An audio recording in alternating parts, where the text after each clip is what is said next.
Order! Order! You are an incorrigible delinquent at times. Behave yourself, man!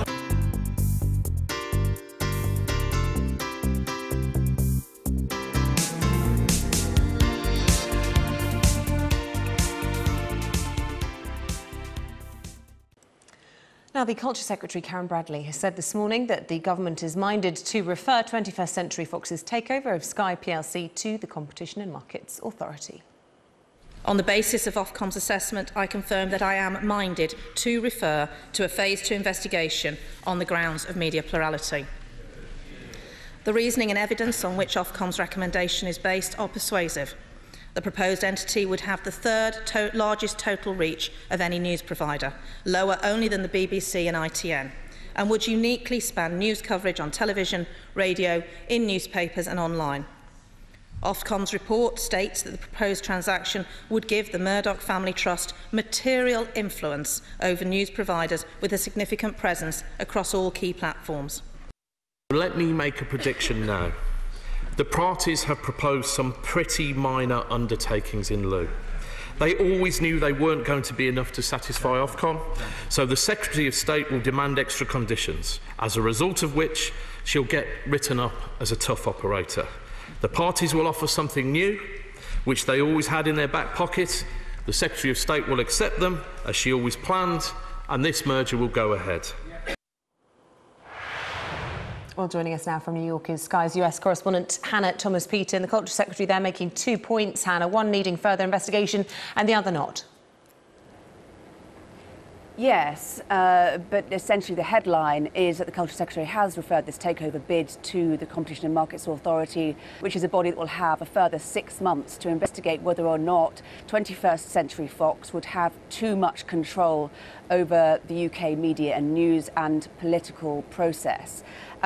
That's because she received a report, as she said in that statement from Ofcom, which raised the possibility that the deal risked giving the Murdoch family increased influence. It's worth saying that 21st Century Fox already owns 39% of Sky. An earlier attempt some years ago to take over the remaining shares failed in the aftermath of the phone hacking scandal, and now this new attempted takeover has certainly been subjected to increased scrutiny. But as you mentioned, the Culture Secretary said that there had been some other things that the Ofcom report looked into, and that the report had found that 21st Century Fox was going to adhere to British broadcasting standards, and that despite a sexual harassment scandal at Fox News amounting to significant corporate failures, 21st Century Fox and its executives did constitute fit and proper individuals and organisations to hold broadcasting licences in the UK. Now, all the parties involved have got a few more weeks to make final representations before the Culture Secretary makes her final decision about whether or not to in fact refer this takeover deal to the Competition and Markets Authority. OK, Hannah, thanks very much. The proposed merger of Sky and Rupert Murdoch's 21st Century Fox is likely to be referred to the competition watchdog. The decision by the Culture Secretary Karen Bradley is a blow to the media mogul's hopes of having the £11 billion deal waved through without further scrutiny. Mr Murdoch already owns 39% of the satellite broadcaster. Our media editor, Amal Rajan, is here with me. So what does this mean for Rupert Murdoch's considerable media interests here? Well, George, I think today is mixed feelings for the Murdochs. On the one hand, they'll be really pleased and relieved that they've been deemed fit and proper by the broadcasting regulator Ofcom to own a broadcasting licence.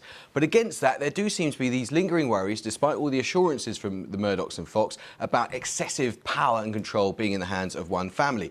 Now, the truth is, Rupert Murdoch isn't as powerful as he used to be in Britain. His newspaper circulation is in decline. They didn't get the result they wanted in this election, and the rise of digital powerhouses like Amazon and Netflix and Facebook means that basically there's competition for the likes of Sky. But Rupert Murdoch is a hugely controversial and divisive character, so this is now over to the Competition and Markets Authority. They're going to take months to look at it, the bid, which means for the time being, Rupert Murdoch's Fox is stuck in the long grass.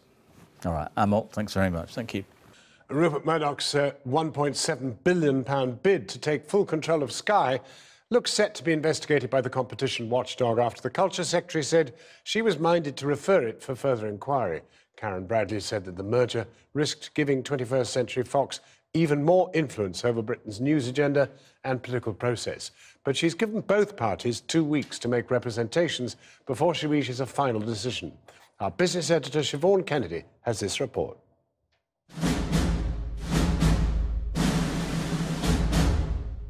It's a global media giant which has had its sights set on swallowing the British broadcaster Sky.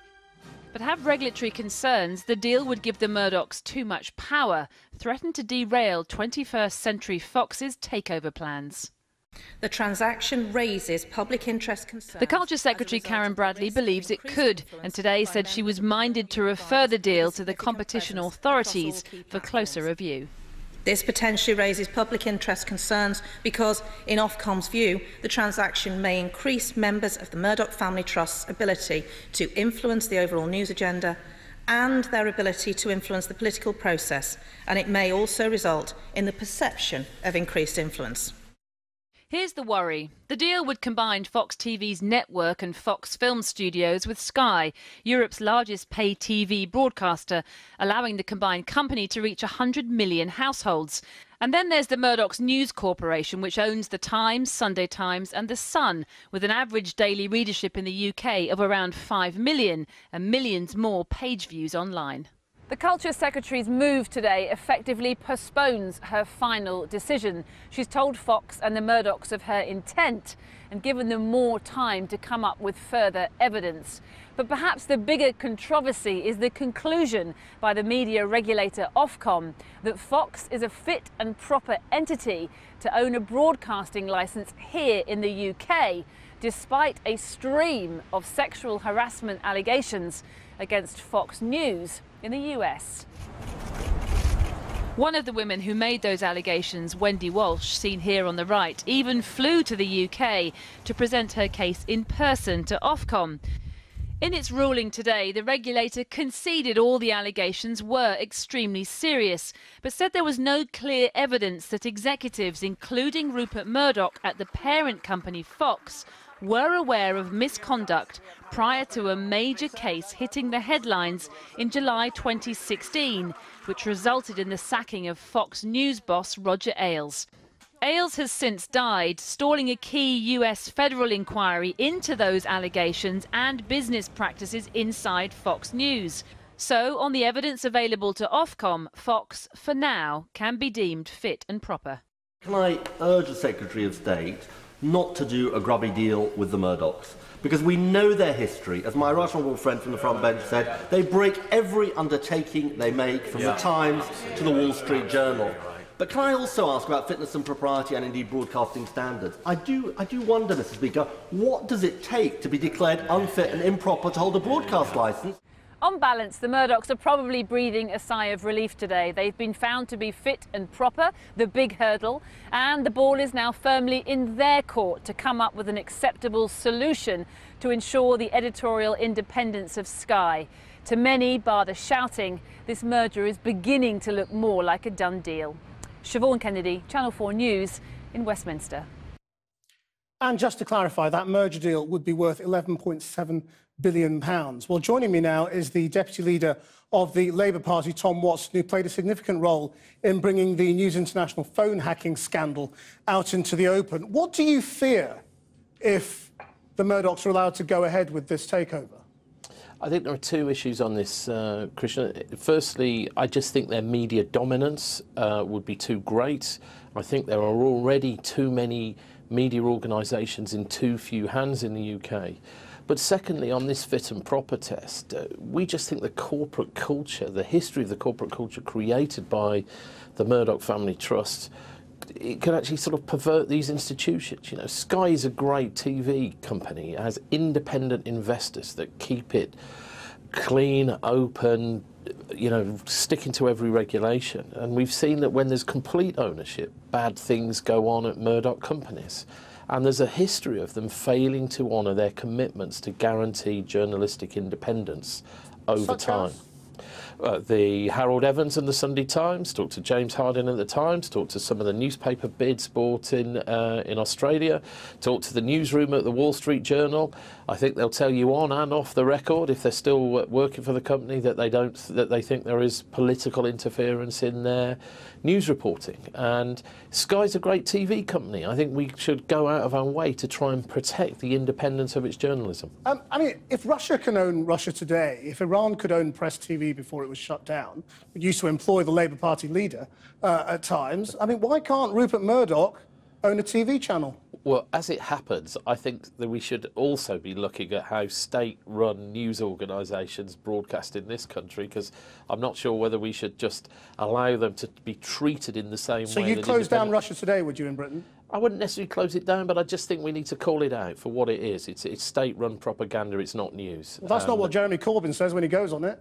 Well, look, I don't agree. I just think it is state-run propaganda. I don't go on it. That's my own choice, right? Other people want to get their message out. They can decide how to do it. But isn't the truth I'm here to talk about the Murdoch bid. Yeah. And when I looked at that Ofcom report, you know, I was very disappointed with the Ofcom report. You know, there's a line in it where it says there's no new evidence from the sort of phone hacking investigation. Well, of course there's no new evidence, because the government have held up Leveson 2, which is the second part of the inquiry to look at the corporate governance of News International, which was owned by the Murdoch. But isn't the truth about Murdoch that he So, has done a huge amount for British journalism as well? And, you know, if you look at, I don't know whether you, I mean, would you say the Times is a respectable newspaper?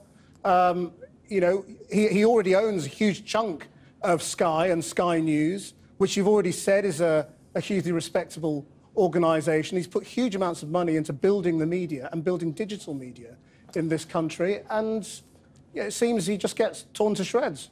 Well, I think one of the great tragedies of Rupert Murdoch is that his legacy won't be as a great media innovator. It's the fact that he ran an organisation called the News of the World that had wholesale industrial criminality, and people went to jail.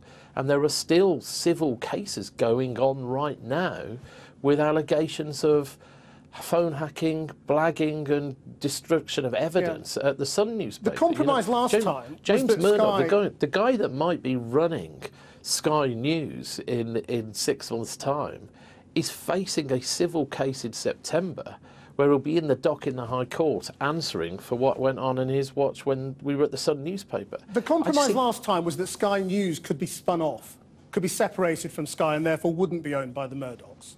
Would be some sort of independent trust. Did you think that would be an acceptable compromise for this deal to go ahead? I personally think that that is where the government are taking it, and we had a lot of hot air in the chamber today. My view is that if you give the Murdoch Family Trust, or whatever derivative they make of that, 100% ownership of the Sky network, then it will create a totally different culture. The genius of Sky now is that there are mixed institutional investors that keep it clean, keep it open and keep it sort of sticking to the rules, and I think we should try and stick to that if we can possibly. Can we talk about the Queen's speech while we have you? I mean, we're now in a situation where 3 shadow ministers have been sacked, 1 has resigned because they dared to stand up for the single market. Can you explain why you think the British economy would be better off outside the single market than in? Look, I think I'm very disappointed with my colleague Chuka Umunna for moving this amendment tonight, because I think it forced people to take a position on the single market earlier than we needed to. We've got our own amendment down. We had our own amendment down today where we said we wanted a jobs-first Brexit, and we've only just started these negotiations. Of course we want people to trade in Europe, we want tariff-free trade, and we want to protect jobs. But I think to sort of break away like that is, you know, politically unhelpful at a time where the entire Labour Party is buzzing because we did far better in the general election. But as you say, you have now taken a position, and we now know that Labour is as much hard Brexit as Theresa May. And lots of people who voted for Labour at the election thinking this was a way of stopping Theresa May's hard Brexit have been let down. That's not actually true, Christian, and our position hasn't changed. We want a jobs-first Brexit. We don't think you should close down your options. We want tariff-free trade with the European Union. Well, that's what she wants. There's no difference between you now. No, we think that we're in the right place. It was unhelpful to move this amendment tonight because we've just started these negotiations. But there is literally no difference. I mean, they say jobs-first Brexit too. They say tariff-free trade too. What is the difference between your position and Theresa May's? Look, if you could tell me what Theresa May's position is on Brexit, on these negotiations, then you're a better man than I, because I don't actually know where the government are on this. I can tell you where we are. We want the manufacturers in the Midlands, we want the workers in the North East to be able to make goods and sell them into the European market tariff-free, because that's the only way those young people who need the jobs of the future are going to be protected. Now, this amendment tonight was unnecessary as we go down these roads. It's disappointing. We'll get over it, we'll move on for it, and we'll unite our parliamentary party to make sure we hold the government to account on the real Brexit negotiations. And I just hope we can come back together very quickly. Just finally, in one word, do you agree Jeremy Corbyn is not the Prime Minister, as so many of his supporters seem to believe on social media? I tell you what most Labour Party members think right now. They think Jeremy Corbyn walks on water and he's the Prime Minister in waiting, and we're going to do everything we can to campaign to make sure we win that next general election. Thank you very much.